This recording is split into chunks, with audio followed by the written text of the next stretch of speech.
4 years after, author David Ebershoff released his first novel in 2000, titled The Danish Girl, screenwriter Lucinda Coxon started working on adapting the novel into a movie.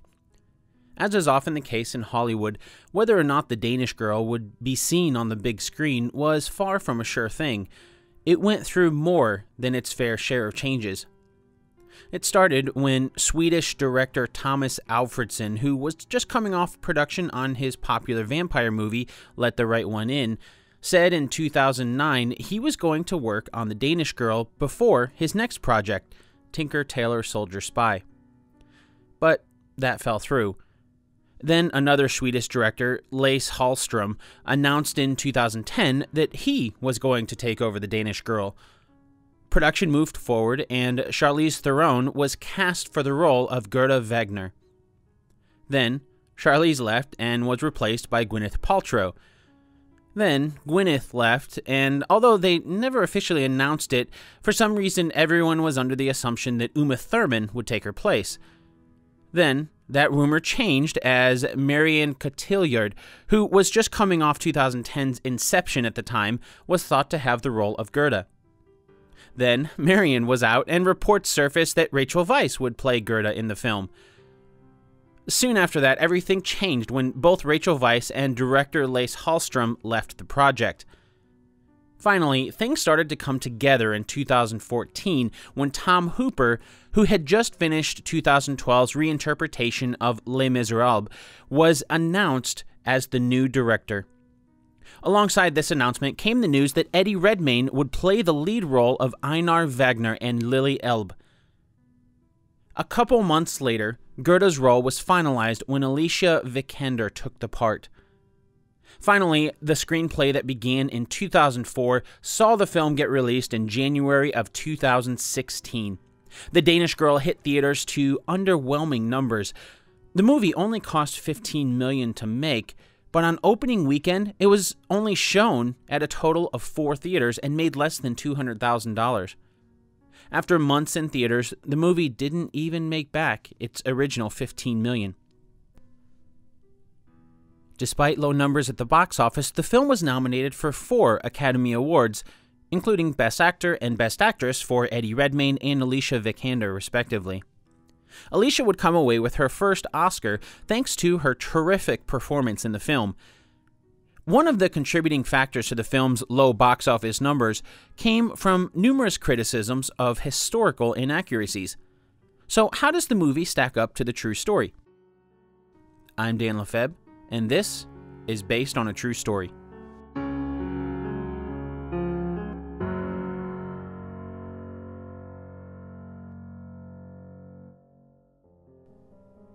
The movie begins at an art exhibition for Einar Wegener, who, at the time, is one of the top landscape painters in Denmark. This is in contrast to Einar's wife, Gerda, who we learn early on in the movie paints portraits. The movie picks up in 1926 when Lili, then still known as Einar, was in her 40s and a successful artist. This backdrop for the story is true. While the movie doesn't show much of her younger years, Lili was born as Einar Wegener on December 28, 1882, on the eastern coast of Denmark in the city of Valla. Einar's love of art started as a teenager when she traveled from her hometown the 140 miles to Copenhagen, where she studied art at the Royal Danish Academy of Fine Arts. In fact, that's where she met Gerda Gottlieb, another aspiring artist. The two loved painting together and soon fell in love with each other. Although the movie claims that the couple was only married for 6 years, that's not true. The couple was actually married in 1904, when Einar was 22 and Gerda was only 19. Since the movie starts in 1926, they'd already been married for 22 years by the time the movie starts. Gerda had moved to Copenhagen herself from the small Danish town of Hammerlev, about 125 miles from Copenhagen, but only 90 miles north of Einar's hometown of Valla. Although many at the time considered Einar to be the better of the two artists, Gerda's work began to get noticed as well, and shortly after their marriage, she began showing her own work in galleries. We don't really know if the influence from Einar's popularity helped Gerda launching her career, but she did win her own contest, a sketching contest, in the Danish newspaper Politiken in 1907. And it was because of this contest that hurtled Gerda into a career of illustrating for fashion magazines. Before long, Gerda found her niche and became well known in the fashion industry for her Art Deco style paintings in books and magazines such as La Vie Parisienne and Vogue. Her work featured a variety of beautiful women dressed in fashion-forward clothing. In the movie, there's a scene where Gerda, who's played by Alicia Vikander, is working on a portrait, but her model, an actress by the name of Ulla Paulsen, who's played by Amber Heard in the film, is nowhere to be found. Gerda asks Einar, who's played by Eddie Redmayne, to dress up in stockings and shoes so she can finish part of the drawing.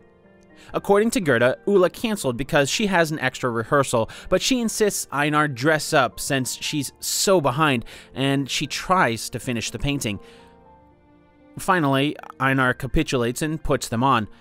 Then another pivotal moment in the movie is a few minutes later when Ulla shows up and hands her the flowers that she's carrying, a lily, and suggests that that be her name. Much of this is actually true, although there are some significant differences between the movie and the true story here. While it's true that the first time Einar dressed up as a woman was by chance, the character Ulla Paulsen in the movie isn't a real person, and was actually based on a person named Anna Larsson, who was an actress who modeled for Gerda's paintings. But the truth is, we don't really know why Anna couldn't make the session. All we know is that she couldn't, and Einar dressed up instead. So while the first time did happen by chance, the biggest difference between the movie and the true story really is the timing, or the timeline. In the movie, this took place in 1926, while in reality, Gerda started her career painting fashion shortly after winning the newspaper contest in 1907. So most historians believe that the first time Einar dressed up was about a year later in 1908, and not the 20 years later as the film seems to imply. And yes, it was Anna who suggested the name Lily. The movie tells the story of the first public appearance for Lily, an artist ball hosted by Ulla. But Einar doesn't want to attend for fear that people will make a big deal out of her attending. She was, after all, considered one of the best landscape artists in Denmark. Remembering just a few days before when she dressed up for her painting, Gerda suggests that she go in disguise as Lily. While at the party, Lily kisses Henrik, who's played by Ben Whishaw, something that Gerda walks in on. And here, according to the movie, is a pivotal moment where Einar starts to realize she's a woman trapped in a man's body. It was Lily who wanted to kiss Henrik, not Einar. Gerda says that they were just playing a game and Einar needs to stop. While there's no documentation to back up any of this at the party, it's not really likely to have been an actual event. The character of Henrik never existed in real life, is one that was made up by the author of the novel that the movie is based on. In fact, the book's author, David Ebershoff, as you remember, readily admits that while his book, also called The Danish Girl, was inspired by Lily's life, it doesn't try to tell a true story. It only tries to tell a good story. And there's a lot more that's been fictionalized for the film, like the scene where Gerda meets with an art collector who suggests they move to France for her career. That's not what happened. So what actually happened? After Lily made her first appearance, by chance, Gerda continued to use Lily as the model of her paintings. While the party in the movie was fictionalized, it is based on the fact that Gerda would attend artist balls and events together. Although Lily was not introduced as Einar's cousin like she was in the movie, but rather as Einar's sister. And while Henrik was not a real character, Lily did flirt with men at those events, so it's likely that the author just combined all of these different events into a single one to get the gist across. Although none of them continued on as a relationship like they did with Henrik in the movie. while we don't really know what Gerda's initial reactions to Lili were, she was the one who encouraged Lili. It's impossible for us to know what her reasons were for this encouragement. Most of this was actually fictionalized for the film, but there's a few reasons that historians have speculated. The first of these is that Gerda was a lesbian, but there's never been any proof of this. And actually, after Gerda and Einar were separated, Gerda would go on to marry another man later in life. Another possible motivation for Gerda's encouragement of Einar's transition into Lili could have been for her own career. The art community loved the subject of Gerda's paintings, and, by extension, Gerda's career started to rise. As it did, Lili spent more and more time being a model for Gerda's paintings. As a result, Einar's career as an artist started to wane as she spent less time painting. But all of that would change. Now, there's another major timeline issue in the movie here, as it shows the couple moving to Paris toward the end of the film. In truth, once the news broke that the model for Gerda's popular paintings of women in high fashion were, in fact, paintings of her husband, it was a scandal that proved to be too much for Copenhagen. But the most likely reason for Gerda's encouragement of Lili is because of her apparent belief that she created Lili. In Lili's autobiography, Man into Woman, she quotes Gerda, quote, "In recent months, I have felt prickings of conscience because I was, to a certain extent, the cause of creating Lili, of enticing her out of you, and thus becoming responsible for a disharmony in you which reveals itself most distinctly on those days when Lili does not appear." End quote. Regardless, after the scandal in Copenhagen, the couple felt pressure to leave. The movie makes it seem like they went straight to Paris, but in truth, the couple traveled around Europe as they tried to find a place more open-minded, visiting Italy and France before finally settling down in Paris. This happened in 1912, before the timeline of the movie even began. In Paris, they could live openly as lesbians without fear. After moving to Paris, Gerda started to relish the popularity as her fame blossomed. She continued painting for high-fashion magazines and started painting nude women, usually in very sexual or risque poses.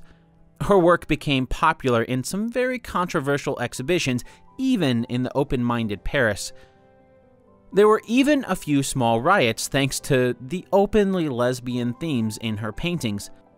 But Gerda loved the controversy. It only garnered her more fame.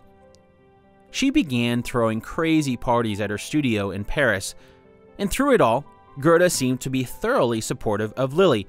If anything, she was the only one who supported Lili through everything. Now, the movie's ending is very different than the true story. In the movie, Einar meets with a Professor Varnacross who informs her that he can perform a gender reassignment surgery. It is highly dangerous and consists of multiple surgeries. When asked for a last name, Lili gives the name Elbe, like the river. This is followed by a scene after the surgery when Lili is walking through a park in France and two men beat her up. After this, Lili wants to finish the gender reassignment right away, even though Gerda feels it's too soon. It's after this surgery when things start to go downhill, implying that Lili had the second surgery too soon. And then the movie ends on a very sad note as Lili passes away, devastating Gerda. Perhaps the only common thread between this and what actually happened is the innate sadness that ripples through both stories. To begin, Lili's name was officially Lili Isle Elveness. The surname of Elbe was actually made up by a journalist in Copenhagen. By the time 1930 rolled around, we know from Lili's autobiography that she was tormented, no doubt ravished by mockery and ridicule at the time. She had decided that she would kill herself. We don't really know why, but she set the date of her suicide as May 1st, 1930. However, Lili changed her mind when she found out about a doctor in Berlin who could perform a gender reassignment surgery. So she went to Berlin in February of 1930, and with the hope that Lili could fully become the woman she was, she decided to undergo the surgeries instead of committing suicide. In the movie, there's 2 surgeries, but in truth, there were 4 surgeries. While the movie depicts all of the surgeries being done by Professor Varnacross, in truth, there's conflicting reports about this. Some indicate that only the first was performed by Dr. Varnacross, like in the movie, with the rest of the surgeries being done by a Dr. Magnus Hirschfeld. Others indicate it was Dr. Hirschfeld who did the first, with Varnacross doing the rest. Still, other reports indicate that it was a Dr. Erwin Gorbent, or maybe it was Dr. Ludwig Levi-Lenz who performed the initial surgeries, with Varnacross, who was a member of the Nazi Party, taking over for the latter surgeries after the Nazis began to rise in Germany. Another aspect that wasn't covered in the movie was the possibility that Lili may have been intersex. She may have already had ovaries before any of her surgeries. This came up in some of the reports from Dr. Hirschfeld's German Institute for Sexual Science in Berlin, which was the location for all of the surgeries. In the end, we don't really know who performed the surgeries. Most of this fog around Lili's medical history is because the German Institute for Sexual Science had their records burned by Nazi students as a protest to the institute in 1933. Then, during World War II in 1945, Allied bombings would destroy most of the building. Unfortunately, this means we'll probably never know the full truth. The movie doesn't mention this, but Lili and Gerda were divorced on October 6, 1930. This happened after the first of Lili's surgeries, and as she started to reject her former life as Einar. Lili wasn't a painter, as Einar was. She applied for and was granted a passport with her new name. It was her first official documentation as Lili. She would go on to date a man named Claude Lejeune, someone that she hoped to marry and start a family with, but to do this, she would have to be able to bear children. So, in September of 1931, Lili underwent another surgery, this time to transplant a uterus. In one of her last letters to her sister, she wrote, quote, "Now I know that death is near. Last night I dreamt about Mother. She took me in her arms and called me Lili, and Father was there also." End quote. Lili Elvenes died on September 13, 1931, after her body rejected the uterus. Unfortunately, the medical technology of the time simply could not successfully perform such a highly experimental surgery. While her death was cloaked in sadness, her life was one that shone as a testament as someone who lived life to its fullest extent, despite what others may think. A few months before she passed away, Lili wrote a letter to one of her friends that reflected on her life. "That I, Lili, am vital and have a right to life I have proved by living for 14 months. It may be said that 14 months are not much, but they seem to me like a whole and happy human life."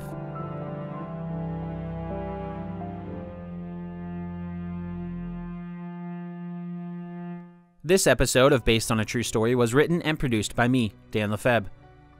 The movie may not have been entirely accurate. In fact, most of it was made up for the book and film as they condensed the duration of Lili's life into the few final years. Sadly, we don't know the entirety of the true story thanks to the lost records over the years. Still, the Danish Girl did a great job of bringing Lili's life to the forefront of our minds, remembering someone who simply wanted to live a happy life. After Lili's death, one of her friends, Niels Hoyer, collected her diaries and turned them into what we now know as Lili's autobiography, called Man into Woman, an authentic record of a change of sex. It was published in 1933, and I would highly recommend this to anyone who wants to learn more about Lili's life. Thanks for listening to Based on a True Story. You can find the show's home on the web, basedonatruestorypodcast.com, or if you have thoughts on the show, join in the discussion on Facebook and also at Based on a True Story Podcast. If you want to show your support for the show, you can do that by leaving a rating and review on iTunes, or you can become a patron of the show to get behind-the-scenes access over at patreon.com/basedonatruestorypodcast. Thanks for listening.